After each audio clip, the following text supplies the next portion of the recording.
au-delà ou au-dehors, debout sur les remparts, nous sommes résolus de mourir pour l'Afrique et pour toi, Mali.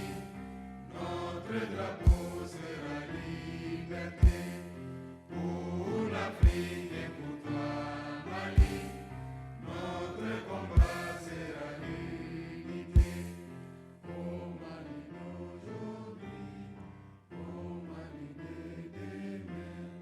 Les champs fleurissent d'espérance, les cœurs vibrent de confiance.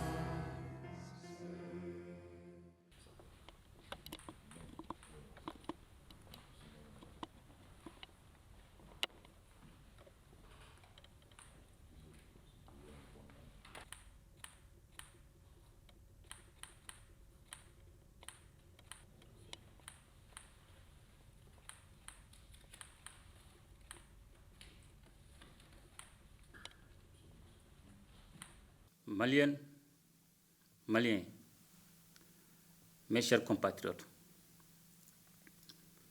je voudrais tout d'abord rendre grâce à Dieu, dont l'infinie bonté nous a permis de voir ce jour heureux pour notre peuple.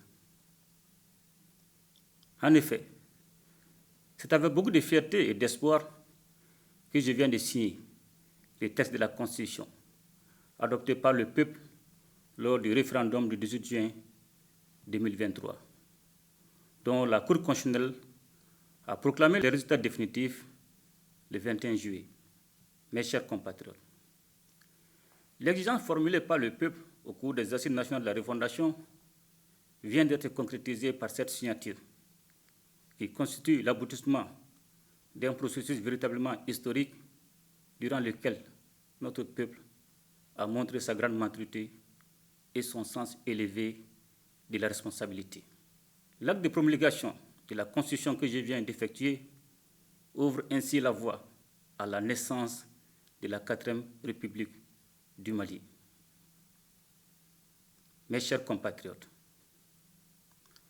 à l'issue du référendum, le peuple s'est exprimé pour la nouvelle Constitution avec une majorité significative de 96,91% des suffrages exprimés.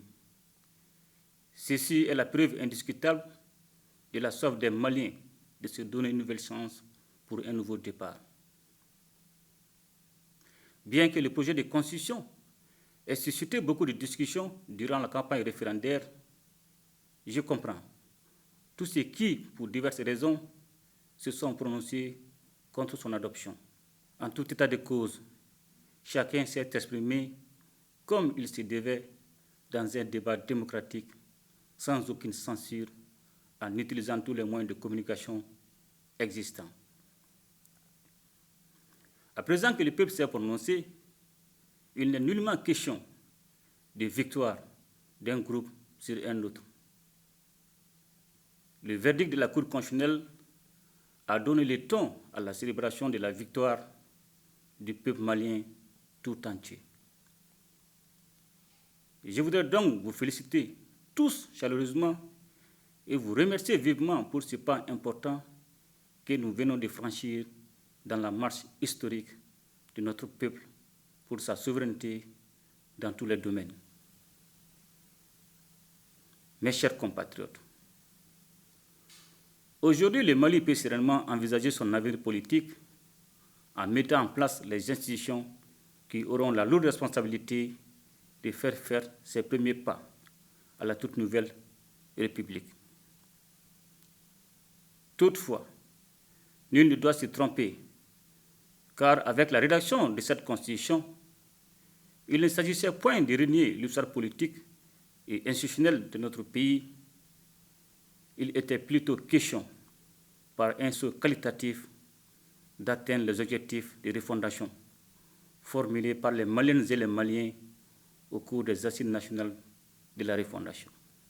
Le peuple malien, nourri à la source de son passé et de sa riche culture multiséculaire, continuera à assumer son destin avec la même détermination et la même conscience historique. C'est en cela que nous nous rendrons dignes de nos juristes devanciers, dont nous avons la responsabilité de transmettre l'héritage qui nous rend si particulier à la future génération, afin que l'âme malienne, faite de dignité et de sens de responsabilité, se perpétue à travers le temps. Mes chers compatriotes, la nouvelle constitution pose les bases d'un système démocratique qui se nourrit d'une vision endogène et sociale, tout en s'enrichissant des apports extérieurs. Nous avons fait la preuve que nous pouvons moderniser notre État sans nous renier. Il me plaît ici, encore une fois, de saluer la résilience du peuple malien qui mérite que les décideurs, à quelque niveau qu'ils se trouvent, se dédient entièrement et exclusivement à la résolution de ces problèmes.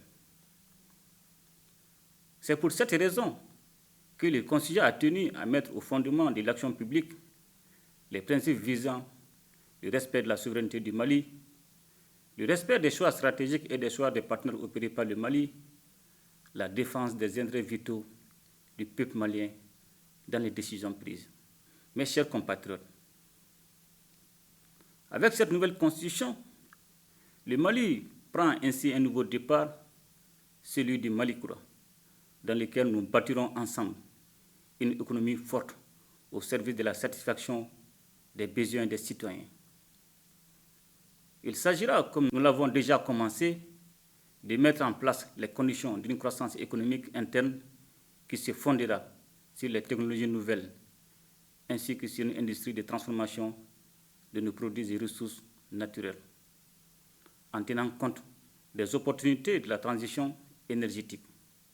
Mes chers compatriotes, le Mali de demain, le Mali-Koura, doit être celui dans lequel se reconnaîtront les producteurs ruraux, les ouvriers, les opérateurs économiques, les fonctionnaires, les militaires et paramilitaires, les femmes, les jeunes, les personnes vivant avec un handicap, les personnes âgées, nos compatriotes établis à l'extérieur.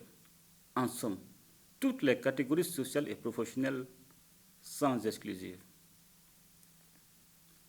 C'est ce Mali réunifié autour de tous ces enfants que nous nous attelons à bâtir dans un environnement pacifié et sécurisé par nos 20 forces de défense et de sécurité, dont je voudrais à nouveau saluer la bravoure et le don de soi jusqu'au sacrifice ultime. Je voudrais, pour terminer, réitérer mes sincères remerciements à l'ensemble du peuple malien et l'assurer de ma détermination à tout mettre en œuvre pour un passage réussi à la 4e République. Vive la 4e République dans un Mali éternel, qu'Allah bénisse le Mali et protège les Maliens. Je vous remercie. À ton appel, Mali, pour ta prospérité, fidèle à ton destin, nous serons tous unis. Un peu, un but, une foi, pour une Afrique unie. Si l'ennemi découvre son front, au-delà ou au-dehors, debout sur les remparts, nous sommes résolus de mourir pour l'Afrique et pour toi, Mali. Notre drapeau sera liberté pour l'Afrique et pour toi, Mali.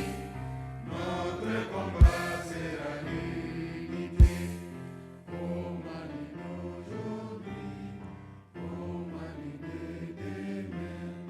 Les champs fleurissent d'espérance, les cœurs